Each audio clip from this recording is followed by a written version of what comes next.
दोस्तों, उत्तर प्रदेश में स्थित विभिन्न कस्तूरबा गांधी आवासीय बालिका विद्यालयों में वर्तमान समय में शिक्षकों की भर्ती चल रही है। इसके अलावा बहुत सारे गैर शैक्षणिक पदों पर भी भर्तियां की जा रही हैं और इसके लिए जो विज्ञापन जारी होता है वो जनपद स्तर से ही जारी होता है, यानी कि पूरे प्रदेश का विज्ञापन एक साथ नहीं आता है। जिस विद्यालय में वैकेंसी रहती है उस विद्यालय में उस ज़िले के जो वेबसाइट होती है ना NIC वाली, उसी पर यह जानकारी प्रकाशित की जाती है। जैसे कि अगर आपको रामनगर के का जो KGBV है, कस्तूरबा गांधी बालिका विद्यालय, उस पर वैकेंसी है या नहीं है तो आपको गूगल पर सर्च करना पड़ेगा रामनगर NIC और फिर वेबसाइट पर जाकर आप चेक कर सकते हैं। हालांकि कभी कभी जो लिंक होता है ना बहुत ही हाइड रहता है, थोड़ी सी मेहनत आपको करनी पड़ सकती है। जो रिक्रूटमेंट वाला सेक्शन रहता है उसमें आपको ये वैकेंसीज देखने को मिलती हैं। फ़िलहाल एक नई विज्ञप्ति उत्तर प्रदेश में जारी हुई है और कुल मिला के देखा जाए तो इसमें आप 10 सितंबर तक आवेदन कर सकते हैं। लास्ट डेट इसकी 10 सितंबर है। कौन कौन से पद हैं तो पूर्णकालिक शिक्षिका। एक बात पुनः बता दूं कि ये जो कस्तूरबा गांधी आवासीय बालिका विद्यालय होते हैं उसमें केवल महिलाएं ही आवेदन करने की पात्र होती हैं, चाहे वो शैक्षणिक पद हो चाहे गैर शैक्षणिक पद हो। तो यहाँ पर देखेंगे पूर्णकालिक शिक्षिका विज्ञान के लिए पद है और इसमें जो मानदेय मिलेगा आपको वो 24,200 मिलेगा। अर्हता रहती है ZBC से प्रशिक्षित स्नातक और उच्च प्राथमिक स्तर, यानी कि TET का जो पेपर 2 होता है वो पास होना कंपलसरी है, चाहे UPTT हो चाहे फिर आपका CTET हो। अंशकालिक शिक्षिका के लिए भी वैकेंसी है कंप्यूटर, और इसके अलावा यहाँ पर मुख्य रसोइयाँ, सहायक रसोइयाँ, चपरासी के लिए भी वैकेंसी है।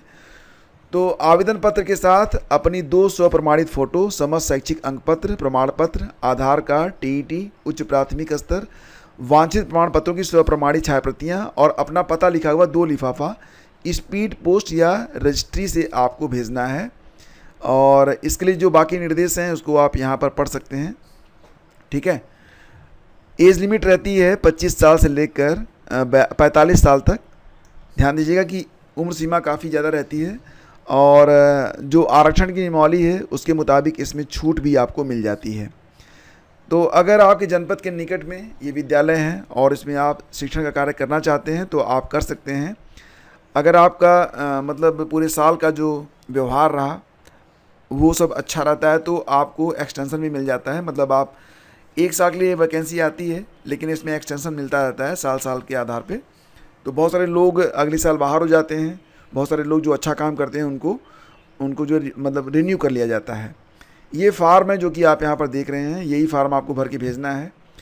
तो ये फार्म आपको कहाँ पर मिलेगा तो ये फार्म मैं आपको भेज दूंगा टेलीग्राम चैनल स्टडी विद ज्ञान प्रकाश पर। वहाँ पर जाकर आप इसका प्रिंट आउट ले सकते हैं या फिर सिंपली आप इसको A4 साइज़ पर टाइप भी करवा सकते हैं या फिर इसे आप अपने हाथ से लिख कर भी भेज सकते हैं, कोई दिक्कत नहीं होगी। ठीक है, लेकिन बस साफ साफ रहे और जो भी यहाँ पर आप एंट्री करें वो साफ़ सुथरी हो। यहाँ पर कोई परीक्षा नहीं होती है, केवल आपका एकेडमिक जोड़ा जाता है और उसी के आधार पर आपको नियुक्ति दे दी जाती है। फ़िलहाल ये जो वैकेंसी है ये रामपुर से ही आई हुई है, रामपुर, और 21 अगस्त को वैकेंसी जारी हुई है जो कि 10 सितंबर लास्ट डेट है। तो अगर आपको आवेदन करना है तो आप आवेदन कर दीजिएगा और बाकी जानकारी के लिए आप लोग नोटिफिकेशन को पूरा पढ़ लीजिएगा। नोटिफिकेशन आपको मिल जाएगा टेलीग्राम चैनल स्टडी विद ज्ञान प्रकाश पर। और भी कई सारी ज़िलों से वैकेंसी आई हुई हैं, उसकी जानकारी आपको studyvithgyanprakash.com पर मैं अपडेट करता रहता हूं। जो भी वैकेंसी जाती हैं तो आप studyvithgyanprakash.com पर जाकर बाकी ज़िलों के बारे में जानकारी ले सकते हैं। वहां पर आपको क्रमशः सारी जानकारियाँ उपलब्ध करवा दी गई हैं। धन्यवाद आपका। Please do like and share, क्योंकि बहुत सारे बच्चे हैं जिनको इस जॉब की ज़रूरत है। अगर आपको नहीं है तो आप उन तक पहुँचा दीजिएगा। कहते हैं ना कि अगर आप अच्छा करेंगे तो अच्छाई आप तक ज़रूर पहुँचेगी। आपका धन्यवाद।